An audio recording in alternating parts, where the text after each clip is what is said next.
All right. Good morning. Good morning, everyone. Welcome in to the stream, Journaling Your Journey with Jesus. It's actually day 14 in the series, although today is January the 20th. You know that we don't do the weekends. And so we are on day 14 of the series. But happy January 20th. Today's my brother's birthday. I have to remember to call him today and wish him a happy birthday. But welcome in. Thank you for being with me this morning. If you're just joining me for the first time, my name is Dr. Joan T. Randall. I'm a serial entrepreneur and I do all things publishing and real estate and ministry. So I operate in the ministry, the marketplace, and the missions area. So grateful for all of you who join me on the mornings. Good morning, Dr. Lynn. It is nice to see you this morning. Good morning, Sister Elizabeth. Thank you for joining. I am excited to be here with you. And let's get right in. All right. So today we are on, before I do that, this morning I had a song on my heart. So I don't know, I'm obsessed with sunrise, just obsessed with sunrise. There were times when I would like open my phone and find the location where the sun is rising so that I could see. Good morning, Sister Cheryl. Good morning, Sister Janet. So that I can physically watch the sunrise. There's a lot of times when I've done that. And I just feel like I have this affinity with the sun. It goes way back to a dream that I had had, and then an illness that almost took my life, and what the sun did for me. So I have this thing with the sun, right? And so this morning when I woke up, every morning when I wake up and I see like the sunrise and you see that hue, there is something happens to me. It's just, I don't know, just something happens to me and I feel like I'm transported into it. Even when I'm driving and the sunlight is bright, I literally try to look in it because I feel like it's just more than sunshine. I always connect sunshine to Jesus, right? So every time I look into it, I say, "Good morning, Jesus." I always do that, right? That's me, and that's a thing that I have. So this morning, I was looking at the sunrise, and I was just thinking of this song that Elevation Worship sings, and it says, "I sought the Lord." And he heard and he answered. I sought the Lord and he heard and he answered. That's why I trust him. That's why I trust him. Listen, if you've never heard that song, just go Google it. I sought the Lord and he heard and he answered. It was so crazy because my pastor preached on that exact word on Sunday. I sought the Lord and he heard and he answered. And I think it's in the book of John, if I'm not mistaken. I might be wrong, but it is a song and it's absolutely beautiful. The words are beautiful. Go listen to it. It will really give you peace. It does something to you. All right. So I wanted to say that. Good morning. Carol, good morning. Patrick, nice to see you. All right, let's get into Proverbs 14 and verse 23. Of all the verses that I've gone through, this might be the simplest, right? To me, this might be the simplest one to me. So it shouldn't take that us very, very long this morning. It's very, very straightforward, of course. If you have been noticing the way we have been studying together, and that I always try to find the words and try to pick out what does this mean to me, or what does this word mean in this context, or what does this word mean in relationship to the rest of the verse, and what is it saying to us, not just as reading it just from a surface level, but how if we go deeper, what does it represent. So I hope that has been helping you in terms of how you study the Bible for yourself, in terms of how you read the Bible and what you get from it, and how you can apply some of the things. The thing that's really helped me is the Blue Letter Bible, and I promise you guys, it's an incredible app to download. It is an app You just go to the App Store or you go to the Play Store, depending on what kind of phone you have, download the Blue Letter Bible. It was so funny. I had lunch with my friend Angela Hope on Sunday and I showed her how to use it. And we were leaving the restaurant and she said, "Oh my God, I have to go download the BBL." And I just cracked up laughing because instead of saying the BLB, she said the BBL. And I thought that that was so funny. But we are in verse 23. If you have read it and got anything out of it, thank you so much, Patrick, for the heart. If you have read it and got anything from it, I want you to drop in the chat. What did you walk away? What did you take away from this verse? All right, we're going to get into it. Proverbs 31 and verse 23. Now, this whole time, all the way to 22, you notice there's always been shifts, right? This woman, this image of this woman, this relationship to us as women, there are lens in the Proverbs 31 woman that shifts depending on what we're talking about. And there's a pattern there, right? Good morning, Sister Stacy. Nice to see you. There's a pattern there, right? And so from 22 to 23, it shifts the lens, right? Because all along the way, we have seen where she has been private stewardship. Everything she did was private, right? She planned, she covered, she planted, she stewarded privately. Now there's a shift in this one because now it's shift her stewardship to public influence and legacy, right? And now we're going to see it shows up in somebody else, right? It shows up in somebody else. That's the power of stewardship. All right. Because there are times when how you steward shows up in somebody else and their behavior, their position, their influence is a direct replication of your stewardship in their lives. And so that's where we see the shift in chapter 23, verse 23, and it reads, her husband is respected at the city gate, where he takes his seat among the elders of the land. What do you think that means? Like, drop it in the chat. Nothing is wrong, right? No explanation that you write is wrong. We're just going to go a little deeper so you get a broader perspective, right? Her husband is respected at the city gate, where he takes his seat among the elders of the land. Now, I like to go word by word or certain words and break it down and give you the meaning, the symbolic representation, the whole thing. All right. So this verse is about impact, credibility, and shared legacy. Shared legacy, right? So it says here her husband, but it could be your child. It could be a sibling.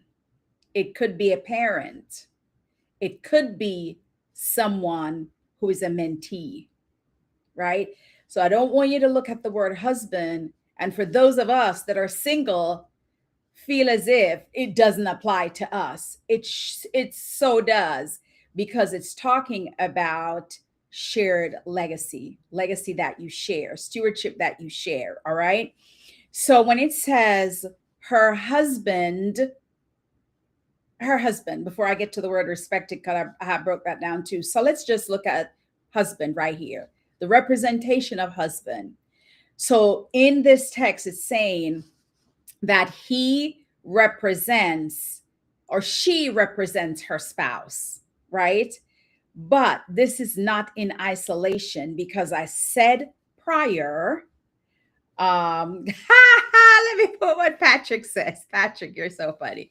Good morning, my good friend, Elder Dr. Joe Randall. You're now transforming to Bishop. You are so funny, Patrick. You're so funny. Thank you for that. I appreciate that. That's cool. That's hilarious.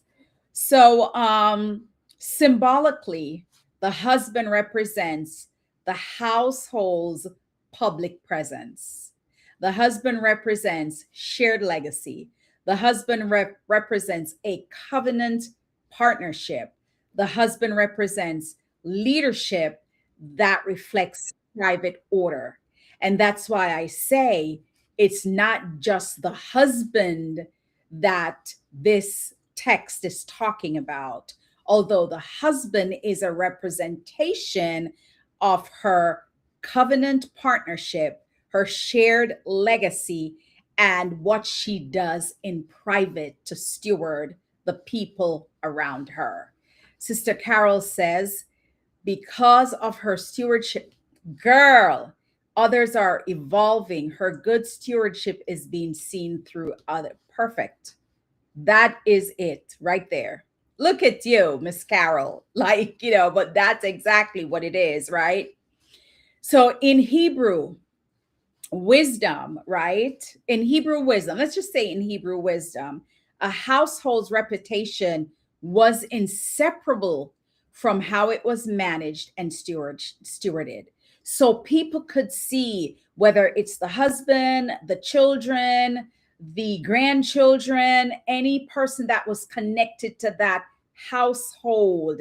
It was very evident on how it was being managed or stewarded based on the stock that came out of that household. And most often when I study, I do a thing called Women of the Bible. Every Wednesday at noon on YouTube, I do a series called Women of the Bible, Women for Global Impact. This is my 4th year doing that. And there are 160 women that are mentioned in the Bible, some by name and others by no name. Okay. And so I have already covered 120 of those women in the Bible.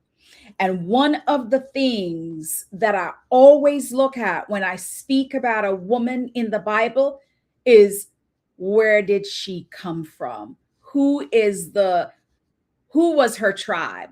What stock did she come from? Why?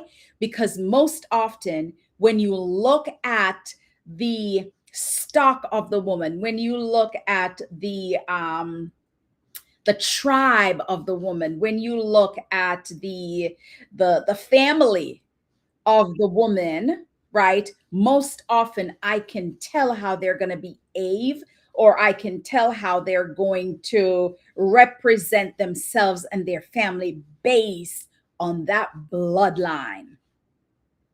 Based on that bloodline. I'm telling you, bloodline matters. Stewardship in the home matters. The way you run your home matters. The way the people that are connected to you see how you steward and lead, it matters.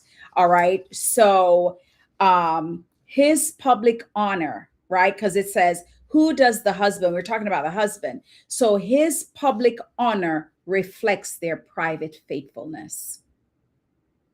Okay, right? So now look at the word respected, because it says her husband is respected at the city gate.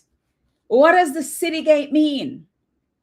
All right, let's go to the word respected, then we get to the city gate. So what does, hey, Dr. Lynn, his good standing being known is also connected to, yes, absolutely. Perfect. What does it mean that the husband is respected? Just like Dr. Lynn says, the Hebrew term here for respected means known for integrity, trusted by the community, credible in leadership, and honored because of consistent character. So that's what respected means in the Hebrew term and from a biblical perspective. Known for integrity, trusted by the community, credible in leadership, and honored because of consistent character. So we know that the respect is not inherited. Hear me. The respect is not inherited. I know what stock you come from, but the respect is not inherited. The respect is earned through reputation, through integrity, through consistency, and because of how you represent your household. What is happening in your household? right? And the Proverbs 31 woman, although in a marriage, it's a covenant partnership, although in the marriage, the husband is the head of the household, but clearly in this Proverbs 31 woman's covenant partnership with her husband, she leads the household. She leads the household. Her mannerisms, her behavior, her stewardship sets the tone for the husband's leadership. Set the tone for the husband's leadership. So, what does the city gate signify? All right, let's get to that. So, the city gate in biblical times, the city gate represented the place of government, the center of justice and decision making, where legal matters were settled, where elders gathered to lead and judge. Because back in the days, it was the judge was at the city gate. Sometimes they sat at the gate for people to bring their grievances to them so that they can be the judge, right? But this city gate is the public square of influence. The city gate is the public square of influence. I remember back in the days as a little girl growing up in Jamaica, right? There was this one location that was like the city gate, and adults and children will gather together in the evening at this place. That was where everything happened. All the gossip from the neighborhood, who is coming and going, what was happening down the road, who is getting married, who is getting a divorce. All the things happen at this one location. And as I was studying this, it reminded me of that. The city gate is the public square of influence, right? So the gate itself represents authority, it represents leadership, it represents civic responsibility, and it represents influence. Because once you get to this gate, like, you have questions, you're going to get answers, right? That's the beautiful thing about the city gate. So to be at the gate, to be a member or to be included at the city gate, it meant that your voice mattered, right?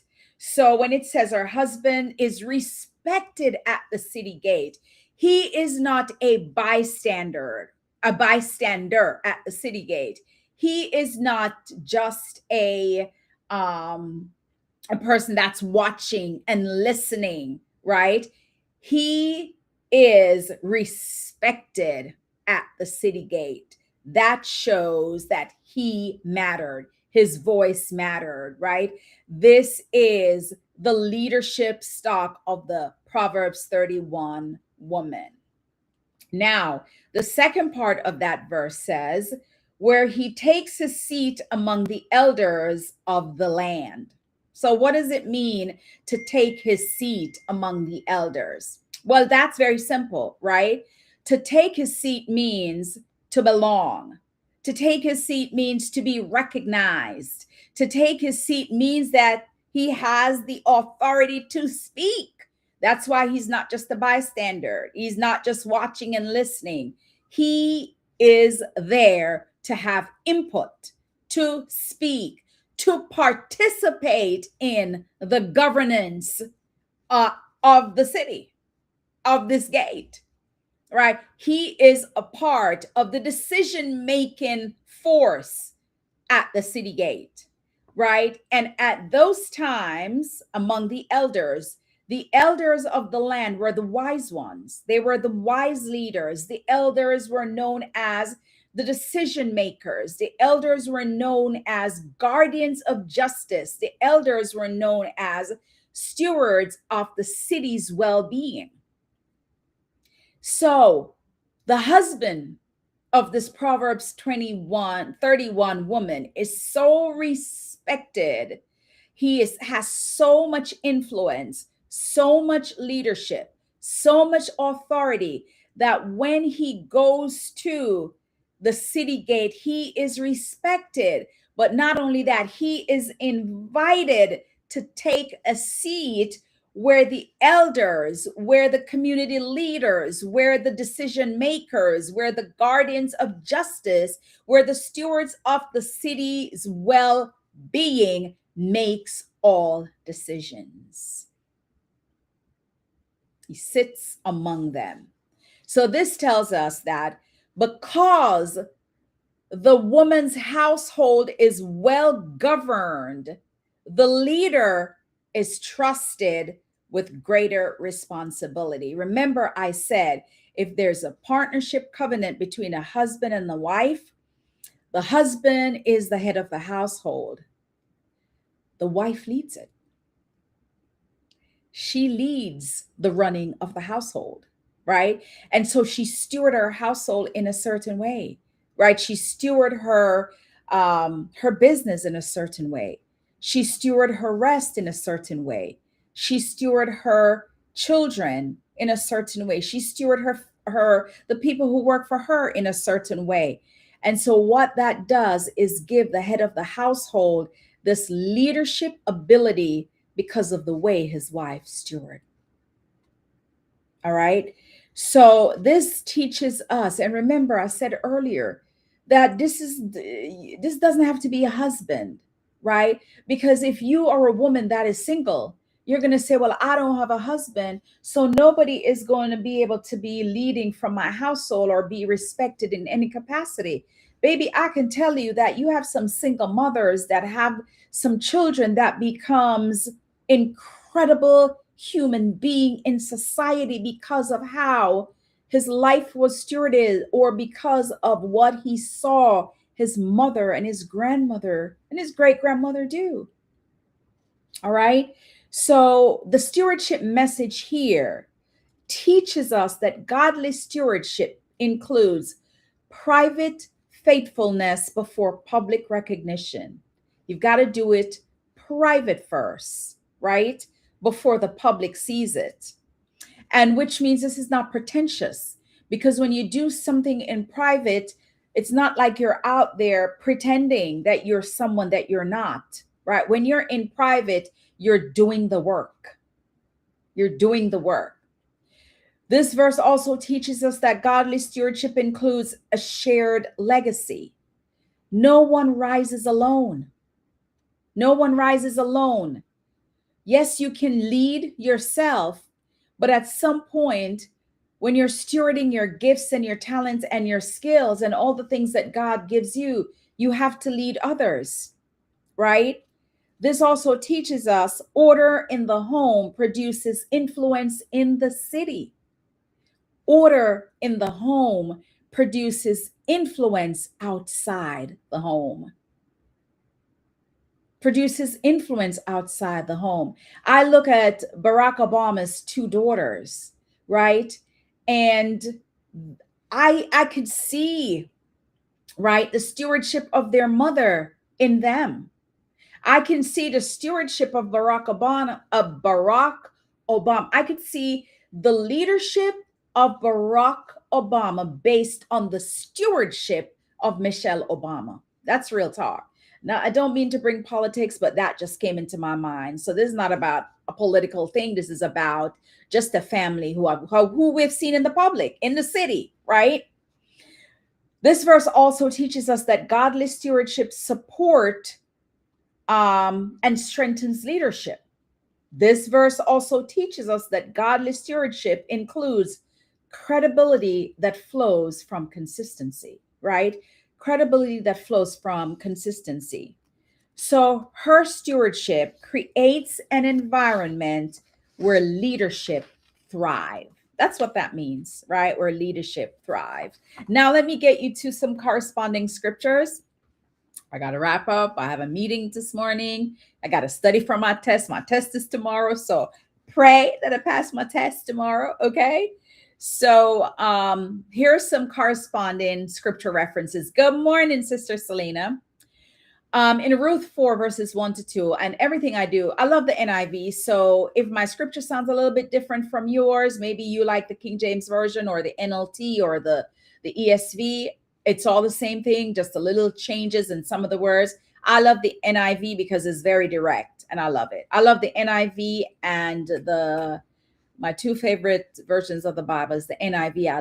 I like the NLT too, but oh God, but there's another version that I like. I can't think of it right now. But anyway, in Ruth, it talks about Boaz going to the city gate to settle legal matters and gather the elders together, right? So Boaz go sit with the elders, right, to settle legal matters with the people that are in charge.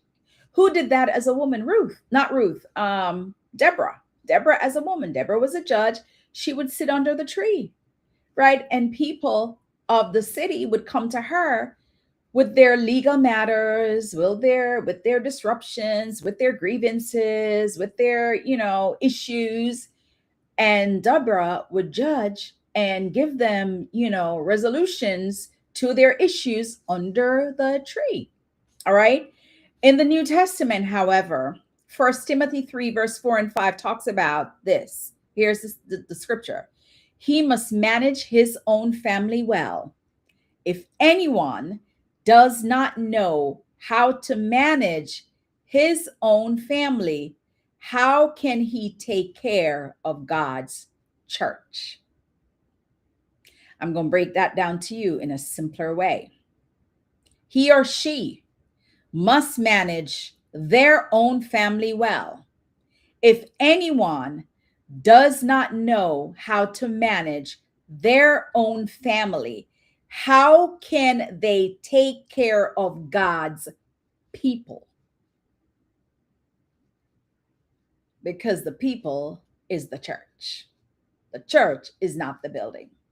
So if you cannot manage what God has given to you as your own, your family, how are you going to manage others? That's what it is here. That's it right there. If you can't manage what you have been given to steward, how can you manage others? So it first starts right in the home, right? Private stewardship qualifies public leadership. Somebody should quote that and put Joan T. Randall. Private stewardship qualifies public leadership. What is stewarded well at home will eventually be trusted at the gate. What is stewarded well at home will eventually be trusted in public. What is stewarded well at home will eventually be trusted outside, right? Which means that even the people that are connected to you, even the people that work with you, even the people that are helping you to bring your vision to reality, those people need to be stewarded, because let me tell you, they will go out and just by learning from you will be able to create their own stewardship journey, their own leadership journey that is a replica of what they learned from you. Isn't that what we all want? We all want to be able to impact lives so that we can change the outcome for the better for that individual. I want to be able to see people that has come through me for one reason or another, either through friendship, business, whatever it is. I want to see them go off and take what they have learned and be able to replicate it and be able to bless others. That's what we all should strive for. Modern day application. Today, the Proverbs 31:23 woman looks something like this. Because she stewards her life, her home, and her responsibilities well, the people connected to her lead with credibility and influence. That's the modern day take on this verse. So let's just look at some modern parallels, right? Where it talks about the elders and the city gates and the all of the stuff. Let's look at some modern parallels to that. Leaders whose families and teams are stable. Businesses built on integrity and gain respect. Spouses or partners who strengthen one another's leadership. Behind the scenes faithfulness producing front facing impact. Homes that produce leaders for the community. That's exactly what this modern day equivalent of her husband is respected at the city gate, where he takes a seat among the elders of the land. This is the modern day parallel. Leaders whose families and teams are stable, businesses built on integrity gaining respect, spouses or partners who strengthen one another's leadership, behind the scenes faithfulness producing front facing impact, and homes that produce leaders for the community. Are you her? Is this you? What are your family doing? What is your family, not what are? What is your family doing outside of you based on how you have stewarded your household? This applies to marriages. This applies to partnerships. This applies to ministries. This applies to businesses. This applies to legacy building families. Legacy building families, right? Proverbs 31:23 reveals that faithful stewardship produces public trust and lasting influence. Here are some key takeaways that I want you to bear in mind. There's influence begins before visibility. Legacy is built together, not alone. Order at home supports authority in public. Support is not silent, it is strategic. Hey, Miss Maggie. God honors stewardship with trust. So here's your journal. This is what I want you to write in your journal today so you can think about it, right? And probably get some answers for these questions. Number one, I want you to think about this. What am I stewarding privately that may be shaping public outcomes? Number two, how does my faithfulness behind the scenes contribute to shared legacy? And then the last journal prompt is, what kind of influence do I want my life to produce in my community? And let me tell you, that's mine. That's mine. I think about that every day. Every morning I wake up, this is how I think. What do I do today, or what can I do today that will impact somebody's life? Every day I wake up, that's what I think about. What can I do today that can impact somebody's life? And sometimes it's nothing big and magnificent. Sometimes it's a prayer.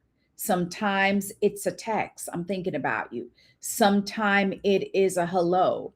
Sometimes is a join me for coffee. Let's catch up. Sometimes it's meeting up with my friend and giving them a gift of a journal, right? I gift journals all the time. All the time. I buy them because I have an obsession with anything writing. So I have an obsession with journals and pens and sticky notes and post-it notes and highlighters and pens and pencils, office stuff, stacks of them. So if I'm meeting up with a friend who I haven't seen for a long time, they're getting a journal as a gift. Because I can just come in to my bookcase right over there in my office. I have two bookcases, one downstairs, one up here. And I can just grab a brand new journal with a pen and I can gift that to a friend. So what are you doing? What kind of influence do you want your life to produce in your community? This is stewardship. This is the Proverbs 31 woman. Are you her? And then the last thing I'm going to leave you with is a declaration for today. So the declarations that I give you daily is for you to just say it over and over again. Because do you know that what you say and believe manifest? Do you know that? If you say it with all power in you, knowing without a shadow of a doubt that it is going to happen, that it will. Do you know that? It will. So here's the declaration that I want to leave you with is, what I build in private produces influence in public. What I build in private produces influence in public. That's all I have for today. I hope you enjoyed that. I hope you got some takeaway from that. Tomorrow, we will go into Proverbs 31 and verse 24. So I want you to read that, right? I want you to read it because it's very interesting. So I want you to read it, and tomorrow we'll break it down. God bless you. I love you all. Have a fantastic, fantastic day. And I will see you same time tomorrow, 8 a.m. on Journaling Your Journey with Jesus.